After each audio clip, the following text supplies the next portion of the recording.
In this video, we're going to start creating our first stylized character. And a stylized character is a great starting point because it allows us to work with really simple, basic geometry. And starting on our style now and kind of developing that is a great way to start understanding how you're going to stand out as an artist. And I want you to really lean into that. If we're kind of focused more on creating something that's stylized, we're less inclined to think about, okay, how can I make this look more like realism? And more about like, how can I push this to make it feel like something that I see or I want to create? And I think a great way to look at is look at different references that do this well. From the area of games, look at stuff from Nintendo. They're really great at this, at creating stuff like Mario and Zelda that are these really hyper stylized characters that are super iconic and really popular. And then looking at places like Pixar Studios, where all their characters are really great starting points for this, simple geometry and has a high impact. Another starting point is looking at and creating your own silhouettes. So do some sketches in the beginning of just some silhouettes of how this character's and really try to push these proportions. Try to make the head bigger and maybe the legs shorter in some, and then try some that they're more elongated. Think about what shapes these characters are making overall. Like, are they like more of a box shape? Are they more of a pear shape? Are they more of a triangle shape? And how does this impact what the character looks like or feels like? Does it make them look more like a villain? Does it make them look more approachable? Does it make them look funny, younger? And that's what we're going to focus on in the beginning with this first assignment. And then you're going to take your top four favorite silhouettes and make sure they're ones that are very different from each other. And then we're going to model those in Blender. So let's go ahead and open up Blender.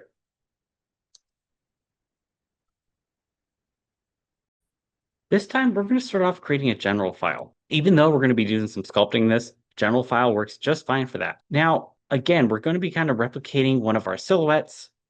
And the best way to kind of start off with that is I like to start with the head. It really depends on you. And then really think about simple shapes. And you could start off with a sphere if you wanted to by going to add mesh, UV sphere. And this could be your starting point for the head. But you can also use a cube as well. So if I were to switch out of my object mode and go to edit mode, with all my faces selected, I can right click and go to subdivide. And then I open up my subdivide window down here, and then I can increase what my subdivisions are, and then also the smoothness. And honestly, I like the starting point of this type of sphere a little bit better. If you notice, it's a little bit more even. And one thing in particular, and this is something we'll have to worry about later, is that if I turn on my wireframe, you notice that all of these points kind of converge and start getting more elongated. And at the top, these start becoming triangles and not rectangles or quads anymore. And something we're going to have to worry about later on is kind of converting everything to these quad shapes. But in the beginning, don't stress too much about that. We'll check in with that in a little bit later. For now, let's just worry about getting our rough shapes in. So I'll go ahead and delete this other sphere. And then I'll simply drag my head up into where roughly I think it should go. Maybe even a little bit higher. I'll zoom out. And again, really think about pushing the proportions of whatever, silhouette that you're going with. Think about, I'll make something that's maybe more childlike. So it'll have a little bit bigger head and maybe, it'd have bigger eyes, but I'm not even going to worry about the eyes just yet. I really just want to focus on the body.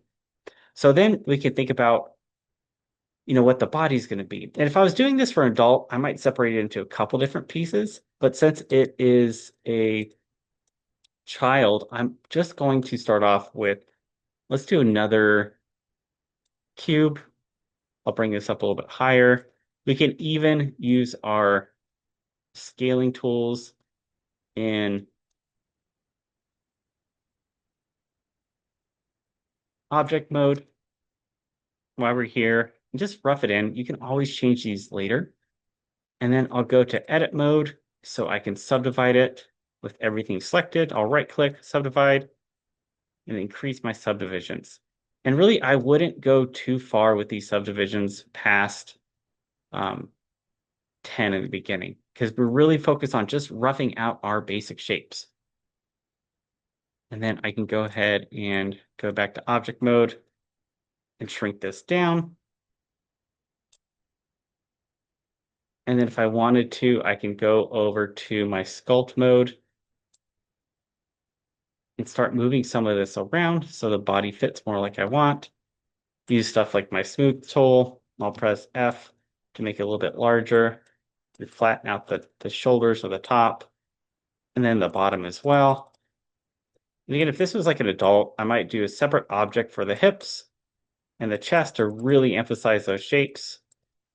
But since it's a kid, I think that it kind of has this more of this flatter type area. And then you can really push the shape out too if you want. Again, thinking about extremes is kind of thinking about maybe the belly goes out a little bit to make it look a little bit more childlike and pushing in that back a little bit. And again, one of my favorite tools in the beginning is the grab tool. I can switch symmetry on if I want. I'll do Y because that seems like that's what's lining up with that. And it's okay if it's not perfectly symmetric. And then I might even rock this. And you can do some kind of dynamic pose, like it might help you kind of express your character. But eventually, what we're going to want to do is convert this to when we start doing the arms and legs, is doing a T or A pose. So let's go ahead and add, let's say, our arm. So I'll go to add mesh, and let's go ahead and use a cylinder this time. And I'm going to reduce the vertices down to, oh, I don't know. Let's do 12 for now. And then I'm going to bring this up to where I want it. And then I'm going to scale it down so it's a longer arm. And again, I can kind of push these proportions a little bit since it is more stylized. I might play with them a little bit later after I got everything in place or how I want it, just to kind of push them a little bit further. And that looks roughly pretty decent. And when you're creating characters, you typically want them in like an A pose or a T pose, which is where the arms stick straight out like that. And it really is personal preference. I think, working in this more linear type fashion, I think it makes it easier to size things up. But with the A pose, it's a little bit easier to kind of visualize what things will actually look like. Now, if you notice, I have this little origin point here, which is this little orange dot on here. And this is the center of my object. Now, I want to add a modifier on here that's going to mirror it. The thing is, it typically mirrors it around this little origin point. And I have a couple ways I can change this or even change my reflected point. So what I'm going to do is I'm going to go to Object, Apply, Apply All Transforms. So what that does is, as I've moved this object around, it's going to apply it and reset it. So if I open up my items, it has all these different location settings on it. It has all these different scales on this. So if I hit apply, it's going to put those back to 0. So I do apply all transforms and it resets them. But if you notice here, now my orange origin point is back down here. And that's what I want because now I'm going to go to this modifiers properties tab that looks like a little wrench. I'm going to add a modifier. I'm going to go to generate. And I'm going to go to mirror. Now I can select different axes. I can mirror this around. And I'm going to do Y because how mine is facing is over the Y axis. Now again, if I move this origin point out of the way, it's going to reflect it somewhere else. But this is, again, where I want it. I want everything to be lined up and even so I can keep it symmetric and do half the amount of work so I'm not having to build an arm on each side. So let's go ahead and do the same thing with our legs. So I'm going to go to add, this time mesh, we'll do another cylinder. 12 is already set, which is perfect. And one thing to notice is let's go to edit mode. So if I go to edit mode and if I move this around, my origin point stays the same. It's only when I go to object mode that this is going to change it or alter it. So now I'm going to scale this down by pressing S and making my legs. And really, I will probably modify these a little bit and kind of push some of my proportions to make it a little bit more interesting. Again, kind of focusing on like your scales of having either like, top heavy or bottom heavy. Um, will kind of make it look a little more dynamic and interesting than having, all the proportions roughly the same. And think about too, like how that'll appear for like a child. Like, kids typically have shorter legs. Let's go ahead and give it a little bit shorter legs. And I might push this a little bit further. But again, now my origin point's over here. And if I go to add modifier, generate mirror, make sure it's my Y or whatever side my character is facing. So now this will move in tandem with my other leg, which is great. So now whatever I modify in here, it will do the same as well. And it saves me the work.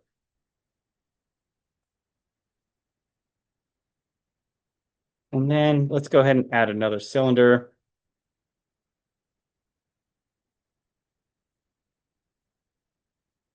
And I'm going to use this for the neck and go ahead and shrink this down and create the neck.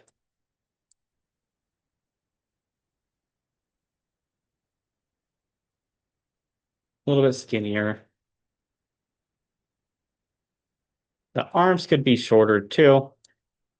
Again, the kids tend to have like shorter limbs and a longer torso.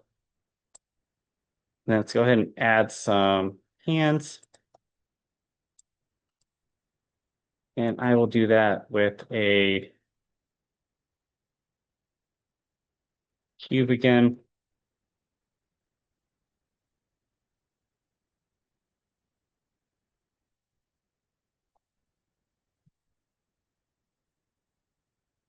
And then I'll switch to edit mode because I do want my origin point to stay right there so I can reflect it as well.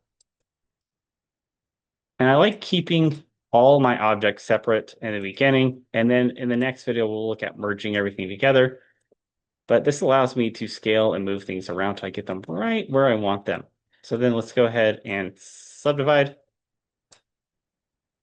I'll make this match up to just visually. Let's do half. It looks pretty good. And then my hand probably doesn't need to be as round as the head or the torso.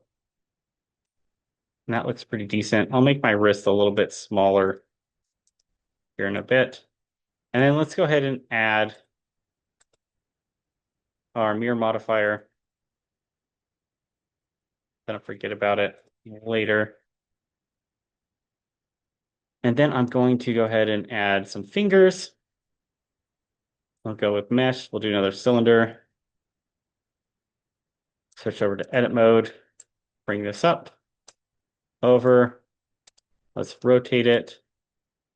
Again, I can alter this angle. Just manually type in 90.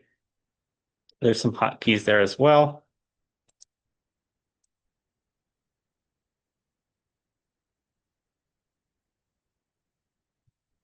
And then I'll scale up one of my fingers. And you might not even need fingers in the beginning, really, like for just to get your basic shapes. I mean, you could be fine with just a roundish shape, just kind of to substitute for the hands. And we'll look at some other examples too of like how you kind of rough these out. It really depends on whatever makes the most sense to you. And honestly, maybe I could have even done a different shape for the fingers. I could have done more of this cube that's been subdivided. That's okay too. I can always like, if I wanted to bevel out this edge, but really at this point, I don't want to even think that far into it. I want to keep it simple, basic.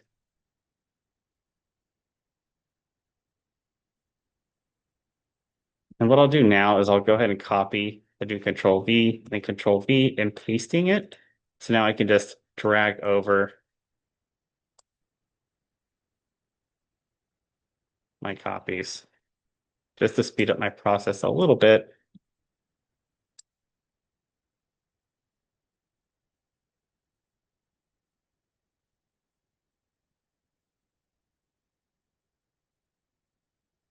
And then I can shrink down the pinky a little bit. This is where having your origin point down here could cause a little bit of havoc. So you can always switch over to your edit mode and select all. And now I can scale this down a little bit more relative to where I want it to. I'll do that. This will allow me to rotate that pinky out a little bit. And this is probably too much detail already for what I want. But again, just kind of showing you how we would get these basic shapes out. So then I'll do another object mode, Control C, Control V for copy paste for the thumb. And some cartoon characters, you notice, they'll have just like 3 fingers to really push this style and simplistic nature.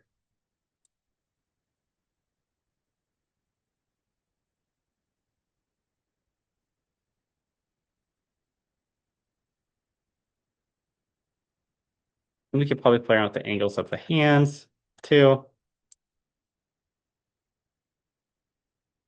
So let's go ahead and add some loop cuts to this. So I'm going to select this arm and we're going to kind of scale the arm down a little bit. I'm going to maybe select this edge here and press S to scale it so it kind of matches up more to the wrist. And then do the same thing, R, add a loop cut, scale this up, move it in. And I don't know if I even need to do this much shaping in the beginning, but it's kind of showing you how to start adding a little more geometry manually.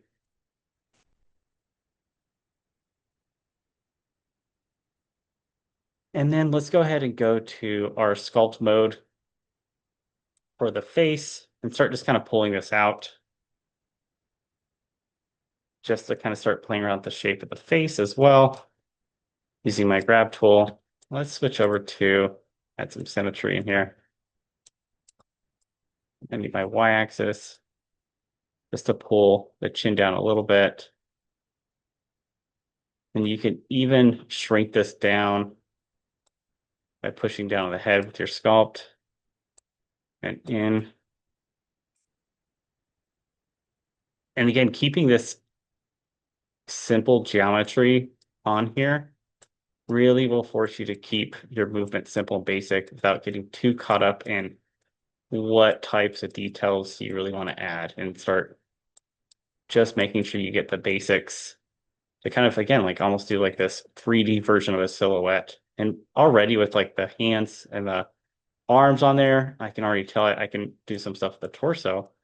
But let's go ahead and add some feet.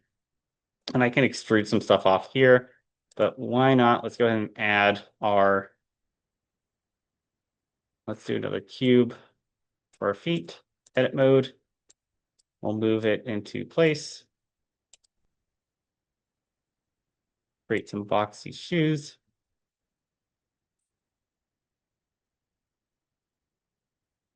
And it's really depending on what you're doing. You can create, the feet and then the body and all that separate and then add the clothes.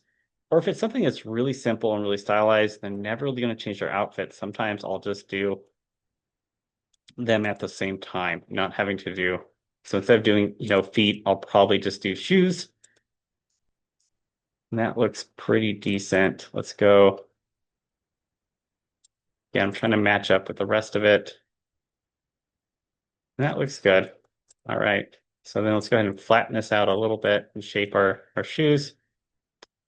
I can add my mirror modifier. And the thing about modifiers I failed to mention is that they're non-destructive. They're not permanent until I hit apply. So this won't actually commit. Again, once I hit apply, I'll be able to interact with these as like one solid object, rather than kind of focus on them separately. And it won't, again, like it won't matter much until like the very end. So I tend to hold off on that until I'm actually to the point, or closer to the finish line before I actually apply my modifiers. Because I still want, again, the easeability of having to just modify one. So let's go ahead and go to sculpt. And then I'm going to go, let's try using our flat tool to switch it up a little bit, flatten the bottom of our shoes. I could also probably use edit mode, but I'm trying to focus on just sculpting.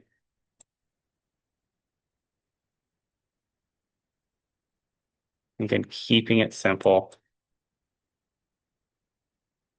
It looks a little bit better. So now we can also do our smooth tool and kind of smoothing out some of these harsher edges. And again, the smear tool allows me to work and reflect both sides at the same time. And that looks pretty decent for now.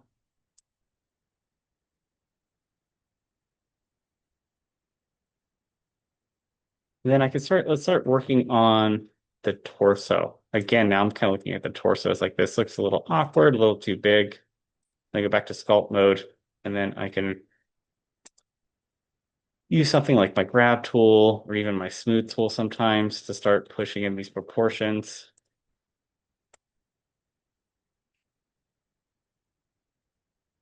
The kids typically are more bottom heavy.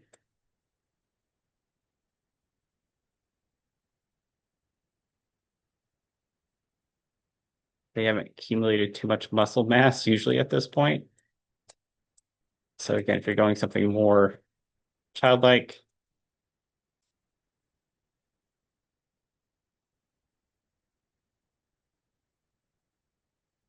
which tends to be pretty common, it seems like on like stylized art, but I tend to like to do the other extreme as well as making like a character that's really old. That can be a lot of fun too. It really allows you to push these proportions um, in more freeing ways. You're not so worried about perfection or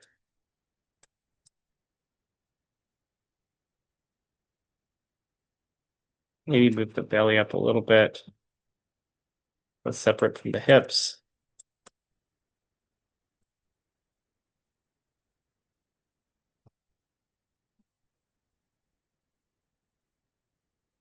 Well, it's looking a little bit better. You could really push these legs down even further if I wanted to give it shorter legs, shorter limbs. I could even separate these further if I wanted to.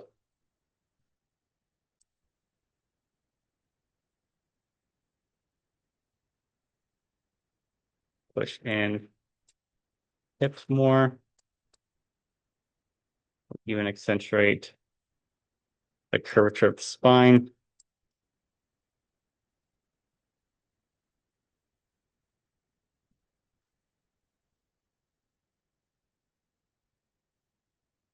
And I could add the ears and other details, like if there's any accessories that'll really help with like the character design, you can start playing those in now. We'll look more accessories later. And again, thinking about the clothes, I would say you could start even working on those as a preliminary. But for this first exercise, just keep your shapes all separate. We won't worry about joining them just yet. And again, don't push your geometry much further. Then I guess like this would be like considered like 10 subdivisions or so. You can add, again, we'll use our edit tools a little bit if you want to add some loops in there, but I don't think you even need to add that much details. And we'll worry about posing too. So if I wanted to say maybe a little bit more with the legs, if I added some edge loops, if I hold down Control R for an edge loop, I can also use my mouse wheel to add multiple ones and kind of subdivide this up as well. And then I can, if I wanted to like flare out a part for a sock, I could do that by adding another edge loop and then selecting, hold down Alt to select this edge loop as a face. Again, this is my face mode selected. And then I press S to scale this up. I have a little bit more detail, but I'm more concerned about the shape of the body than really like stuff like the shoes. And if I wanted to go to sculpt mode and maybe even bring out these knees a little bit. So it kind of just gives a little bit more in the super stiff character. It's a good starting point.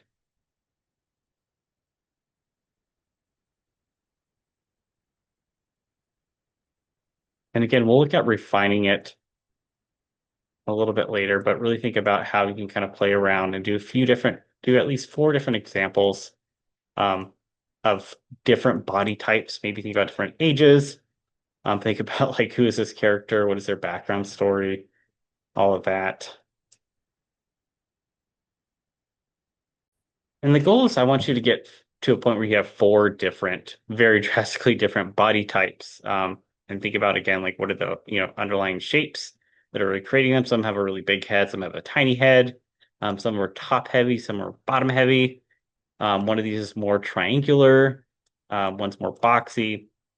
I'm really thinking about how you can kind of push these in different ways. And I think doing 4 of them um, will limit you a little bit about time. So you can't really put too much detail in any one of them just yet.